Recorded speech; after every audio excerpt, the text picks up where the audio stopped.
আমরা আমাদের অর্থনীতির মেরুদণ্ড ভেঙে দিয়ে আমরা বাংলাদেশকে মাথা তুলে দাঁড়ানোর চেষ্টা করছি। রাষ্ট্রের পেঁয়াজ রপ্তানির জন্য পেঁয়াজের চাহিদা পূরণের জন্য ভারতের উপর নির্ভরশীল থাকতে হয়। এই রাষ্ট্রের চাউলের মানুষের প্রধান খাদ্য ভাত, সেই ভাতের চাহিদা, সেই চাউলের চাহিদার জন্য রাষ্ট্রের উপর নির্ভর থাকতে হয়। এদেশের তরি তরকারি রান্না করতে গেলে সরিষার তেলের প্রয়োজন, সেটার জন্য অন্য রাষ্ট্র পাম অয়েল তেলের প্রয়োজন, সেটার জন্য অন্য রাষ্ট্রের উপর নির্ভর করতে হয়।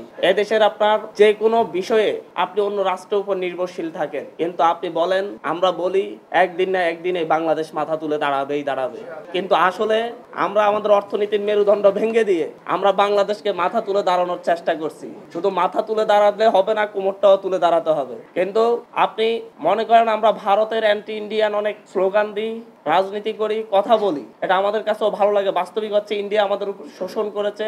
৭১ পরবর্তী সময়ে বাংলাদেশ যাতে মাথা তুলে না দাঁড়াতে পারে সেই প্রচেষ্টাটা চালিয়ে গিয়েছে, কিন্তু বাস্তবিক অর্থে ইন্ডিয়ার উপর চাপ সৃষ্টি করার জন্য আমাদের হাতে কোন শক্তিটি রয়েছে?